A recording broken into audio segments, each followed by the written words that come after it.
જય શ્રી કૃષ્ણ, જય માતાજી, જય ભોળાનાથ, હર હર મહાદેવ. સ્વાગત છે તમારું તમારા નવા બ્લોગમાં. અને જો આજે છે શુક્રવાર, તો આજે છે રજા બધાને. પછી ઘરે કુણાલે ભણવા ગયો છે, કુણાલને પપ્પા બી ઘરે છે. અને અત્યારે વાગી ગયા છે 12, 12:15 જેવું થઈ ગયું છે. અને જો આપણે ખેતી થાય છે, રસોઈની તૈયારી મેં કરી દીધી છે.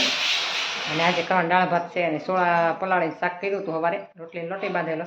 એટલે આપણે દાળ ભાત જે છે કરવાના ખાલી. હવે ફટાફટ જમવાનું થઈ જશે. મારે કાંઈ બહુ જમવાનું હોય નહીં, આપણે થોડું ઘણું હોય ગમે જમવાનું. તો હું ખાલી દાળ ભાત જ ખાઈશ, રોટલો એવું કાંઈ નહીં ખાવા. કેમ કે આપણે જો દાળ ભાત ખાવા હોય તો રોટલી જેવું નહીં ખાવાનું. મસ્ત દાળ બફાય છે. અને જો આપણે ઘણું બધું શાકભાજી લઈએ, આજે રજા હતી ને તો કે હું તને અઠવાડિયાનું હારે લઈ દઉં તે પછી ચિંતા નહીં. તો શાકભાજી આવી ગયું છે. જો શાકભાજી બધું ધોઈ નાખ્યું, કેમ કે અત્યારે માખીને એવું બધું હોય અહીંયા ઉઠતું હોય, એટલા માટે ધોઈ નાખવું જરૂરી છે.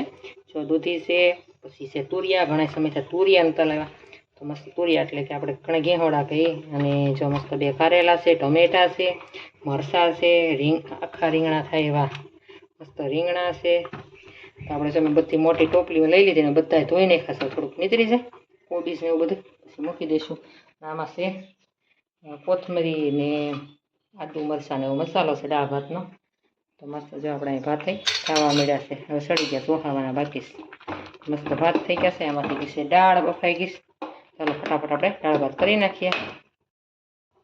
ચાલો ફટાફટ હવે રસોઈ કરી નાખીએ. અને જો આ છે બનાના, તમારે ખાવા હોય તો હાલો આવી જાઓ. મસ્ત આપણે ખાઈશું, બહુ નહીં ખાવાનું. અને કુણાલ માટે મેં ખજૂર લઈ આવ્યા છે છોકરાઓ માટે, કે આપણે જ્યાં હોય તો હું તમને બતાવું આગળ. તો જો આ છે ખજૂર, આપણે ઠળિયા કાઢીને જ આવે સરસ આવે. આમાં ઓલા કરતાં સરસ હોય, કંઈ કસરું ને એવું ન હોય. તો મસ્ત જો 2 પેકેટ ખજૂરના લઈ લીધા છે. અને છોકરાઓ શું છે એમાં આપણે આથીને દઈને ઘીમાં એવી રીતના દઈ શકીએ, દૂધમાં નાખીને દઈ શકીએ તો થોડાક હાડકા મજબૂત થાય, સારું રહેશે. પણ બીજું કાંઈ એમ તો ખાતા ન હોય, કેમ કે અમારે શાક એકોય ખાય નહીં, કેમ કે આ નથી ખાવું, ઓલું નથી ખાવું એવું કરતા હોય.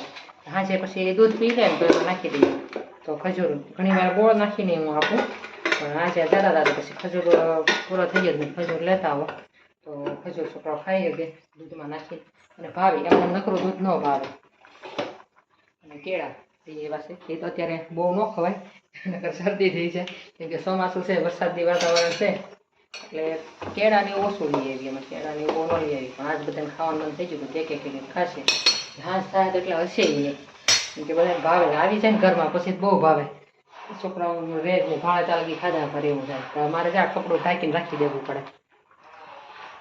1-1 ખાયતા લગી વાંધો નહીં, બહાર રાખી દઈએ ને ફ્રીજમાં રાખી દઈએ ત્યાં ઠંડા. પછી એક આમે ઠંડા હોય ને આવે તો પછી વધારે આપણે જ્યાં કપડું ઢાંકી દઈશું માખી, એટલે કાંઈ માખીને એવું ન દે, સારું રહે.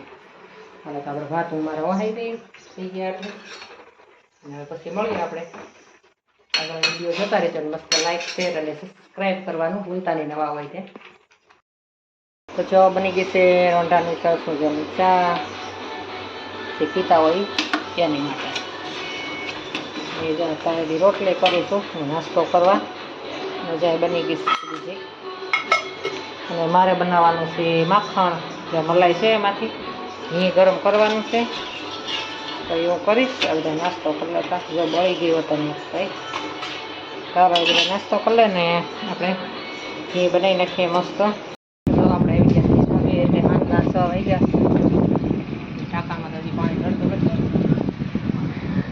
નીચે ટાંકો ભરાતો હોય છે. હવે તો હા ખુલ્લા પાણી થઈ ગયું. હા આપણે આટા મારીએ છીએ અહીંયા. હવે થોડીક વાર હાલશું. ક્યાં તો વરસાદ નથી ને, ઘર પર વરસાદ આવતો હોય તો ગાદી જવું ભીનું હોય તો કુનાલના ડંબલ પડ્યા છે. હાલે થોડુંક હાલી લઈએ. મસ્ત જાજે તો ઉઘાડ થઈ ગયો, આમ તડકો ને એવું નથી. મસ્ત આવું છે, ઝાડ થઈ ગયા લીલા છમ, વરસાદ આવે તો બધી છે એની કરતાં તો એવો બધો તો નથી અમારે. આજનું વાતાવરણ આવું છે. ને આપણે જો હાલે થોડીક વાર હાલી લઈએ પછી મળીએ.